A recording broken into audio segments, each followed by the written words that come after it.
rapidísimo a completar información sobre este tema y sobre aportantes, ¿no? Así es, los aportantes VIP de Cambiemos. Gato, vos sabés que con la modificación que impulsó el gobierno nacional a partir del escándalo de los aportantes truchos que tuvimos el gusto de investigar y revelar, fomentaron una nueva ley de financiamiento partidario que te permite ir identificando quiénes son los aportantes de la campaña en tiempo real. Día a día se va renovando a través de la página web de la Cámara Electoral y podemos ir conociendo quiénes son los que van financiando las campañas. Y como se abrió, como se dio cierta libertad a los empresarios y a las empresas a aportar, empezamos a ver quiénes están manejando los hilos de la campaña electoral. De alguna forma, una campaña que hay que decir, lo reconocen todos los partidos políticos en el off the record, viene escasa, digamos. Son pocos los que quieren aportar y figurar aportando a la campaña y tampoco quieren aportarla en negro. Conocemos ya la historia de Mauricio Macri, que pedía el 1% del patrimonio a los empresarios. Pero si te parece, vamos a ponerle nombre y apellido a los muchachos y muchachas que están financiando la campaña de Cambiemos, que es la agrupación que más dinero ha recibido hasta el momento. Empresas ligadas al agro, claro. ¿Cómo no le vas a financiar la campaña a quien te está devolviendo, por ejemplo, el rango ministerial a agroindustria cuando no lo hizo con el Ministerio de Salud todavía? Agropecuaria Tomás Hermanos aportó 250.000 pesos. Granar, Sociedad Anónima también, ya completan $500.000. La lista sigue, por supuesto. No son solo empresas ligadas al agro, hay muchas otras firmas también ligadas a la timba financiera. No podía faltar. Maxinta, Sociedad Anónima, aportó $1.000.000 también a través de transferencia bancaria. Julio Patricio Superville, uno de los que forma parte de este sindicato empresarial que se formó, bueno, aportó $200.000. Graciela Inés Cairoli, de Capital Markets Argentina Asset Management, $110.000. Todas ellas con una similitud, digamos, muy ligadas a la timba financiera, la bicicleta, los negocios justamente que Alberto Fernández viene tratando de decir, bueno, que tengan el negocio está bien, pero que no saquen la rentabilidad que están sacando porque, por ejemplo, necesitamos aumentarle a los jubilados. Y la cosa se empieza a poner un poco más gris en cuanto a la legalidad de los aportes, porque en realidad los que obtienen beneficios por parte del Estado en forma directa, licitaciones, adjudicaciones, etcétera, no pueden aportar. Sin embargo, vamos a ver qué pasa en los siguientes casos. María Luisa Migens Benberg, accionista de Central Puerto de CEPU, $350.000 puso una semana, la semana siguiente $250.000, después puso $600.000 más, $440.000 fue el último desembolso de esta semana. Pero ¿quién es Central Puerto? Para que usted que está del otro lado, no tiene por qué conocerlo, lo sepa. Central Puerto es una empresa que ha ganado muchísimo dinero con este gobierno, al punto tal que se le han hecho adjudicaciones muy interesantes de una termoeléctrica, no sé si tenemos la placa, si no, no hay problema. Se llevó la termoeléctrica Brigadier López hace poco tiempo, vamos a verlo. Transfieren a Central Puerto Termoeléctrica Brigadier López, el traspaso será por $326 millones. Claro, privatizaron una termoeléctrica y la empresa que lo gana termina aportándole a Mauricio Macri diciendo muchas gracias por los favores prestados. Ahora, ahí no hay una incompatibilidad.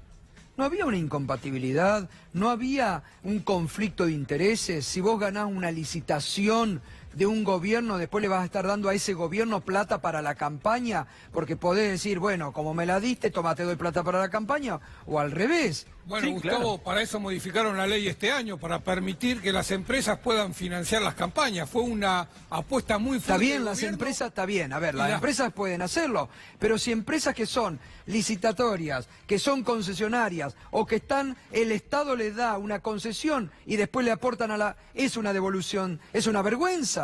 Totalmente, pero por eso mismo hicieron esa modificación en la ley, porque este gobierno quería legalizar esta situación. Antes era ilegal, ahora por instancia de este gobierno es legal que una empresa que le pone plata en la campaña después pueda hacer negocio con el Estado. Bueno, la gran excusa de esto, en realidad, no es legal que una empresa que obtiene beneficios del Estado pueda aportar en forma directa. Si vos recibiste adjudicaciones, se supone que no. Pero la gran trampa de esto es que te dicen que lo aportan como gastos de desenvolvimiento institucional. No se lo estoy dando para que gastos de desenvolvimiento institucional. Suena muy lindo. ¿A quién le da el gasto? Al partido. No es a la alianza electoral para que hagan esto. es realmente un vacío legal enorme. En este sentido no es un vacío legal en realidad. Si tuviéramos una titular de la Echa la Oficina ley, echa la Anticorrupción... trampa. Exactamente, en 2017 hicieron lo mismo. Claro, recordemos que fue muy cuestionada esta ley de financiamiento de partidos políticos, porque la verdad, echa la ley, echa la trampa, está clarísimo, ¿no? Exactamente. Y por último, tenemos otro aportante muy generoso.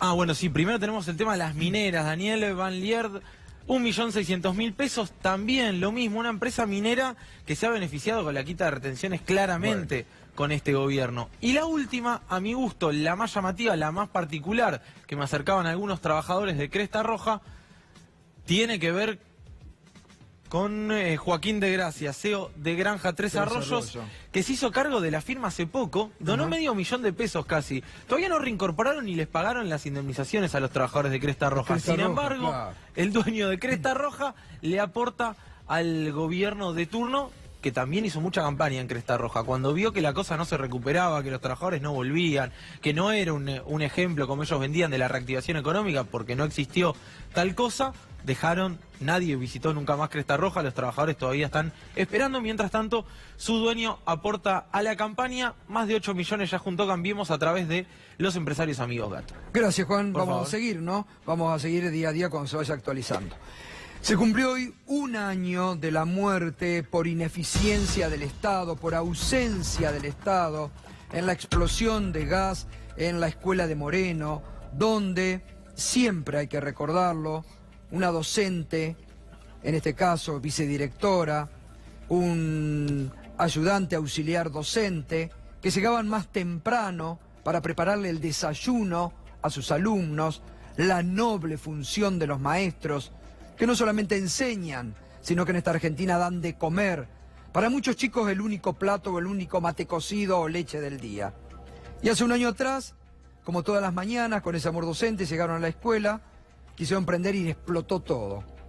Pudo haber sido una tragedia, por ineficiencia del Estado, por ausencia de Estado, por el no compromiso del Estado en regular, en ver obras, y se llevó 2 muertes. Hoy hubo en Moreno muchos actos multitudinarios. Anoche, ¿se acuerda? Vimos allí como en la puerta del cine Gomón, porque el Inca censuró Escuela Bomba, un documental que se hizo en la Universidad de Luján para recuperar la memoria de estos docentes. El Inca, el gobierno censuró, no les dan salas para que emitan ese documental. La gente no se olvida y hoy estuvo en la calle recordando a los maestros. Mucho dolor porque hace un año teníamos a nuestros seres queridos acá con nosotros y realmente que estemos a un año, que haya pasado esto y que realmente las cosas sigan iguales en Moreno, es muy triste, realmente es muy triste para nosotros y más allá de las escuelas que han arreglado, porque la escuela que han arreglado fue gracias a la presión que se metió de este colectivo de gente de la comunidad educativa que presionó para que se arreglen varias escuelas. Todavía falta mucho porque todavía hay muchas escuelas que están sin gas y realmente hace mucho frío y los chicos tienen mucho frío dentro de las escuelas y no tienen para calentar una taza de mate cocido. Marcó un antes y un después. Yo creo que todos tomaron conciencia de que realmente esto podía haber pasado en cualquier escuela de la provincia y yo creo que todos los consejos escolares de toda la provincia y todos los intendentes salieron a sus escuelas para ver cómo estaban sus escuelas. Yo creo que generó conciencia, pero bueno, falta mucho para hacer y vamos a seguir peleando para que esto se dé, ¿no? Para que tengamos escuelas dignas y seguras.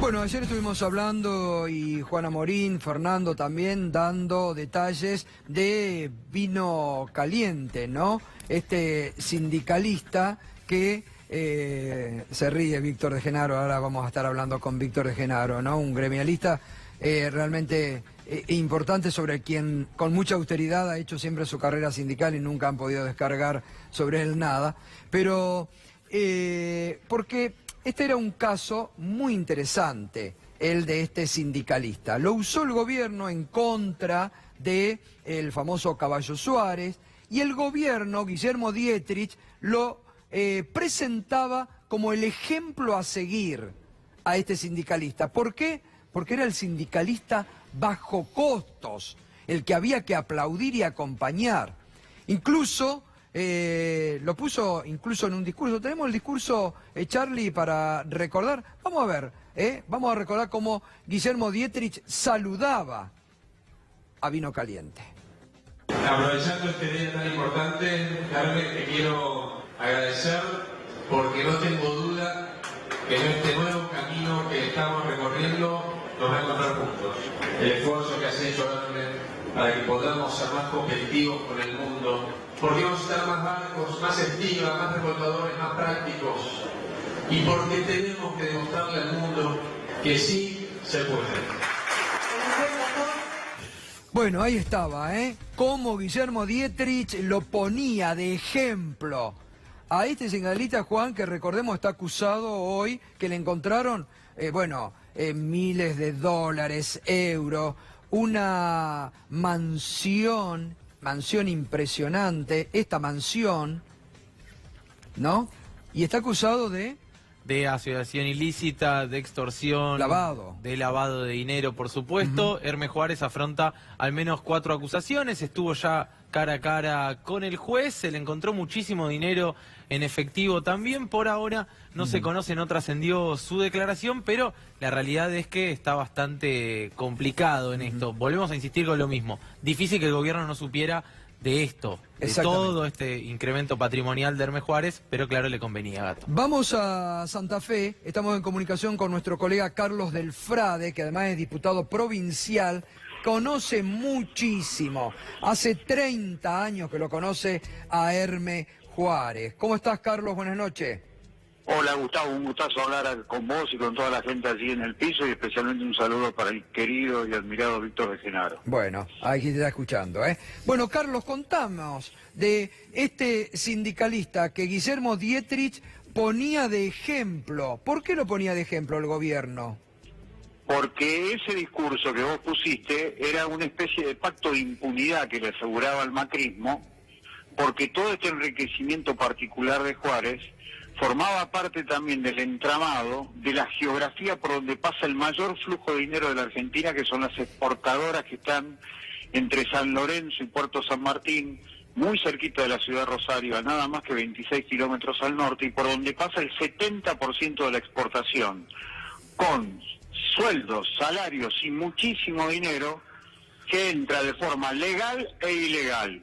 Juárez, con esta expresión individual, Vino Caliente, porque era un hombre que vendía vino cuando recién llegó a Santa Fe desde Victoria, Entre Ríos, y se le calentaba el vino en los distintos recipientes que trataba de venderlo. De allí viene ese sobrenombre. Con una escuela primaria recién completada, se transforma en este hombre de 100 millones de dólares, como hoy está diciendo el gobierno nacional. Pero al manejar a los estibadores de los puertos más importantes de la Argentina, generó un gran poder y siempre terminó siendo el hombre que expresaba si se podía o no exportar cada vez más en la Argentina. Por eso es interesante saber que esta es una jugada política del gobierno nacional a 9 días de las elecciones, en donde acá en esta provincia de Santa Fe, 8 de cada 10 no lo votamos a Macri, salen a blandir esto, lo usaron primero como servicial 2 años antes y ahora lo usan a partir de una información que, de acuerdo a lo que dijo la propia ministra Patricia Bullrich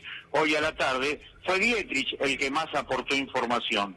Pero lo que hay que decir también, que en tu programa, Gustavo, en su momento, cuando nosotros tuvimos la posibilidad de estar allí en ese espacio tan importante de comunicación, ustedes revelaron una comunicación entre el fiscal Stornelli y D'Alessio, este servicio de inteligencia de la Agencia Federal de Investigaciones, en donde decían que él se estaba ocupando de armar causas en el puerto de San Lorenzo y en el puerto de Rosario para que ellos, el gobierno, se quedaran con eso. Ojo que detrás de todo esto, más allá de toda la investigación que hay que hacer sobre Vino Caliente, hay otras mafias empresariales y del gobierno, que dicho sea de paso, ha generado con la desarticulación del SENASA que por los puertos argentinos ingrese cada vez más drogas, más armas y distintas formas de contrabando. Eso también forma parte de esas mafias a las que aludió hoy la ministra Patricia Bullrich. El gobierno, como ningún otro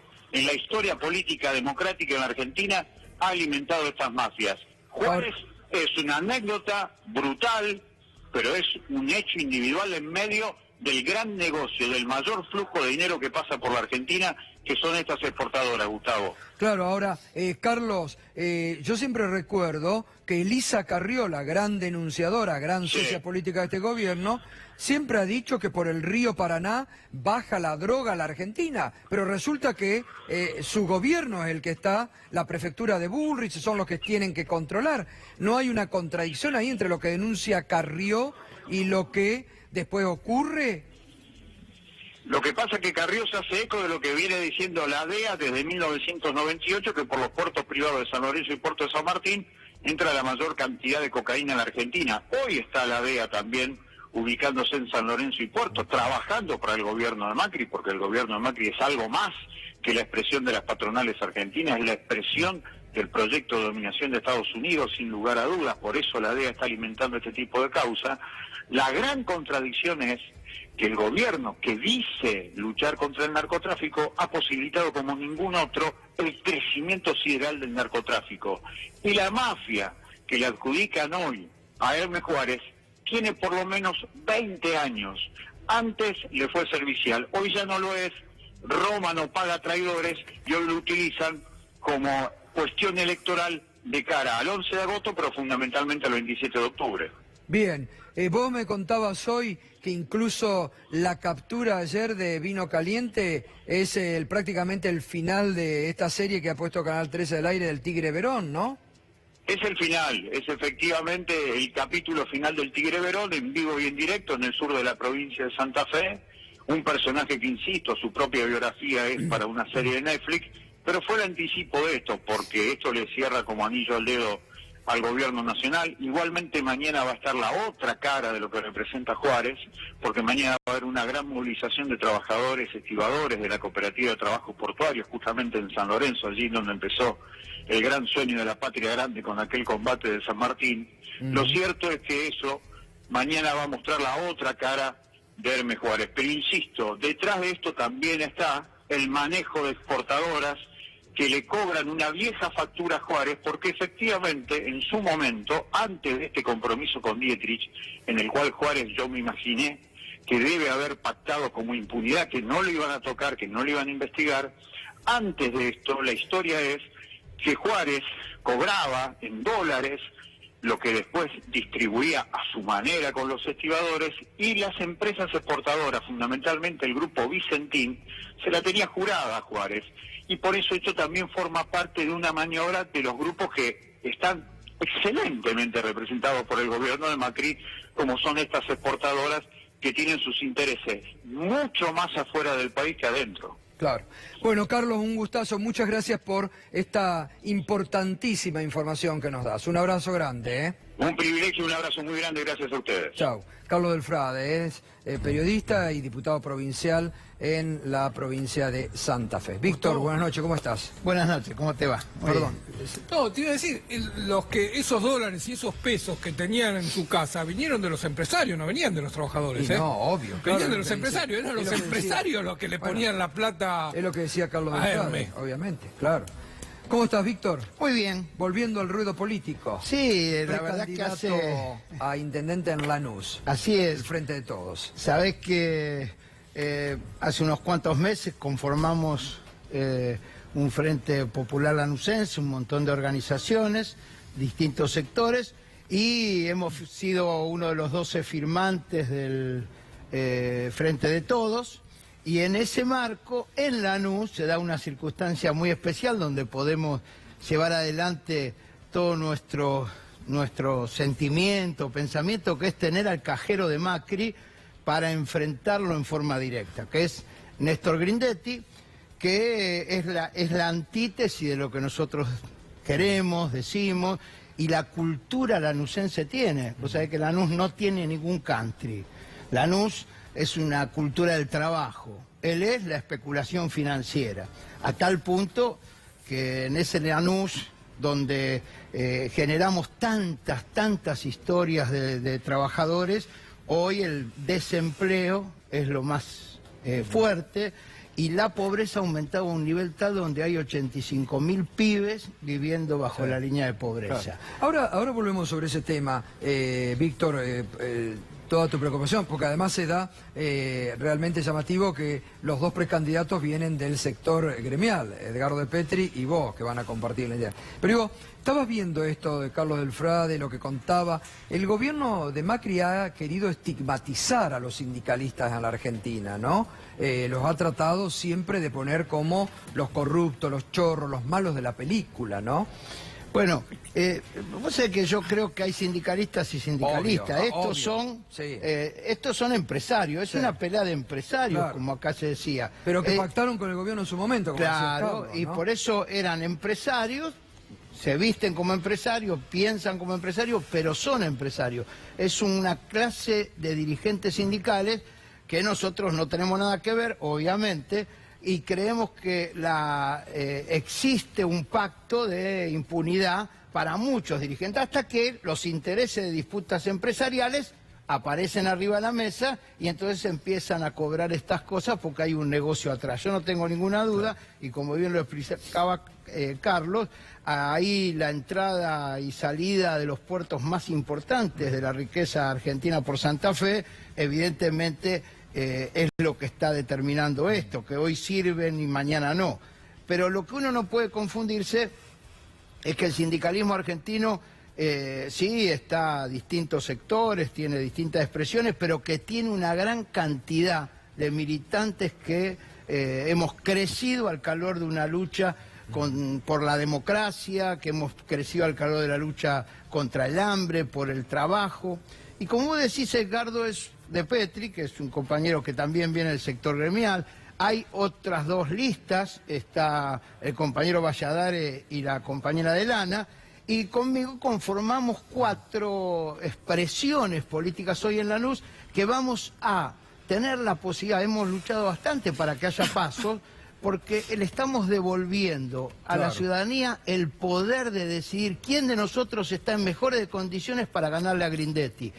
Grindetti, a mí me sorprende cómo se lo levanta, ¿no? Cómo se plantea de que, bueno, es el que está seguro, cuando esos datos que vos decías ahí, al principio, en Lanús están mucho más amplios. Hay una fórmula del Frente de Todos donde tienen más del 47%. ¿Esa es la intención de voto hoy? Hay un retraso de Macri, el no queremos más a Macri es la mayoría. Y lo que se está en discusión es, bueno, ¿por qué se cambia?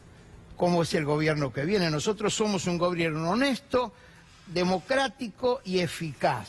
Democrático porque fuimos construyendo la elección de nuestros candidatos en asambleas, sin dedo de nadie, sino es producto de un acercamiento desde los barrios hacia el municipio. Y también es muy interesante, Víctor, hace tantos años que nos conocemos y sé de tus luchas y de aquellas famosas marchas federales que vos iniciaste, te recorriste el país tanto. Digo, es importante tu participación, cómo vos conformás, integrás el Frente de Todos ahora, que digo desde un sector que muchas veces fuiste crítico, pero que ahora, ¿por qué te decidiste a integrar? Bueno, ¿Qué ves que hay que cambiar hoy en la Argentina? Pero primero hay que parar. Hay que parar este desbarranco, este endeudamiento, esta situación de crisis total que, como dijo Macri, lo que prometemos es que si ganamos vamos a hacer esto más rápido. No, esto es la debacle. Primero es parar. Y en esto hay un sentimiento muy grande. Cristina fue muy clara. Dijo al elegir a Alberto un mensaje, dijo, más que discutir lo que pasó, hay que discutir cómo vamos a gobernar. Y eso es lo que nosotros estamos haciendo en Lanús. Y como vos recordás, te imaginás que yo recorrí el país, como vos dijiste, yo ahora estoy recorriendo Lanús. Claro. Hay hambre en Lanús, hay hambre. Ha crecido el hambre de una manera impresionante, a tal punto que si tenemos la suerte que nos bendigan, yo hice un solo compromiso. hicimos varias propuestas, y explicamos, trabajo, educación son los motores, pero hay un solo compromiso, y particularmente de vida, y está explicitado, es el compromiso de que si nos bendicen con el voto los lanucenses, el 20 de diciembre del 2020, a un año de asumir, en Lanús va a ser declarada ciudad libre de hambre. Es una inmoralidad el hambre, y para mí es una gran alegría que nuestro candidato a gobernador Kicillof haya dicho que el principal problema es el hambre. Entonces, estamos recorriendo esa geografía de Lanús, claro, y está creciendo la militancia y la esperanza, a tal punto que mañana invitamos a los lanucenses, porque nos vamos a juntar después de venir en caravanas en la Plaza Belgrano, y vamos a marchar hasta nuestro local, ahí cerquita de la Intendencia, a tiro de la Intendencia, para hacer el acto de cierre que anuncia un proceso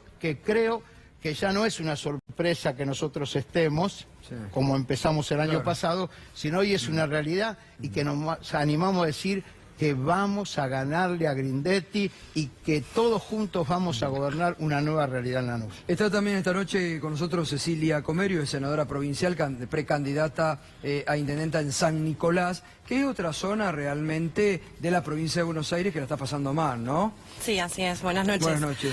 Sí, la verdad que San Nicolás no está aislado de lo que le sucede a nuestro país y a nuestra provincia. En algún momento era un polo muy importante a nivel hasta te diría que hasta el 2015 nosotros estábamos en crecimiento y en desarrollo, obviamente con cosas que había que seguir resolviendo, pero la realidad es que estos últimos 3 años y medio le han hecho mucho daño a nuestra ciudad. Y la verdad que eso lo reflejan los números de nuestra ciudad. Nosotros hoy tenemos una desocupación que está por encima del 13,7%, cuando en el 2015 era del 5,5%. Es decir, a mí me gusta hablar de los números porque a veces cuando nos muestran una ciudad linda, pintada, arreglada, pareciera que no existen problemas, pero en realidad haces un par de cuadras y la gente la está pasando mal, tiene hambre, y lo mismo que decía aquí Víctor, sí, el tema del hambre y la desocupación van casi de la mano. Es impresionante esto, es que increíble hablar de gente con hambre, en los barrios, cómo se ve esto. Es terrible, y además que es, cuesta mucho que no lo vean. A uno lo que más le duele es que quienes gobiernan hoy, y principalmente los gobiernos locales, ¿sí? Yo creo que tienen una responsabilidad enorme quienes están al frente de los municipios. En el caso nuestro, el intendente Pasaglia es sumamente responsable de hacer oídos sordos, además de delegar. Es decir, parecen que las cuestiones pasan solo a nivel provincial y nacional, como que el trabajo es responsabilidad de Mauricio Macri y de María Eugenia Vidal, como que las cosas que a él de la vida cotidiana de nuestros vecinos no le importan, no le involucran, y la verdad que a mí personalmente es algo que me causa mucho dolor, porque la demanda de nuestros vecinos es poder trabajar y poder llevar el plato de comida a su casa. Qué sé yo, la verdad es que uno recibe el currículum a diario de pibes con ganas de poder insertarse laboralmente. Y bueno, nosotros estamos con ansias de poder cambiar esta realidad. Y hago mucho hincapié en esta cuestión de que lo que le sucede a San Nicolás no es aislado, porque creo que para nosotros es importante que lo que cambie en este país sea justamente el modelo económico que se está llevando adelante, ¿sí? Claro. Que en nuestra ciudad se esconde, ¿sí? En nuestra ciudad se dice que los problemas locales no tienen nada que ver con lo que sucede a nivel nacional. Y para mí es sumamente importante subrayar eso. Total, bueno, esto es básico, cambiar el modelo económico de raíz, ¿no, Víctor? Bueno, para mí es la gran esperanza, ¿no? Es la gran esperanza de que este sentido común que planteó Alberto Fernández, de decir se le puede con pagar menos interés darle gratis los remedios a los jubilados. Es incontrastable. Claro. O sea, no se puede admitir este endeudamiento y esta fuga de capitales a beneficio de del enriquecimiento de los funcionarios públicos. Estos funcionarios que decían que eran todo decentes han aumentado todo su patrimonio de manera inverosímil. Entonces, en realidad hay un proceso de transformación. Yo lo que sí te digo que mi experiencia de haber caminado mucho, además he caminado Lanús en estos meses como nunca antes, recorriendo cada rincón y hablando con la gente. Y me vengo con mucha bronca porque digo, ¿cómo puede ser? Vos caminás los pasillos de Villa Jardín o caminás los pasillos que hay momentos donde entras en lugares donde los pasillos los recorres y no sabes si te encontrás de repente con un rectángulo, que es un patio donde se está fabricando droga, o como en mi caso, la casa de Graciela Domínguez, nuestra segunda concejal, que se construye la comida para las familias de todo el barrio. Esa es la diferencia. Y en esos lugares es una hazaña. Entonces, vengo con bronca, pero que vengo con mucha esperanza. Porque en Lanús hay militantes que todos los días salen a pelear al hambre. Todos los días salen a pelear por el trabajo. Todos los días salen a pelear para que sus hijos se eduquen. Y nosotros, en el municipio, tenemos que abrirlo y empezar a convocar a la gente. Totalmente. Y en eso creo que nos tenemos mucha confianza. Y bueno, está la mano de nuestro pueblo que va a elegir el 11 en unas PASO quién de nosotros va a enfrentar en octubre y ganar para una perspectiva diferente. Hacemos una pausa, estamos analizando aquí con los que, como dice Víctor, patean, andan los barrios, la provincia y esta realidad dura que vive hoy la Argentina. Ya volvemos.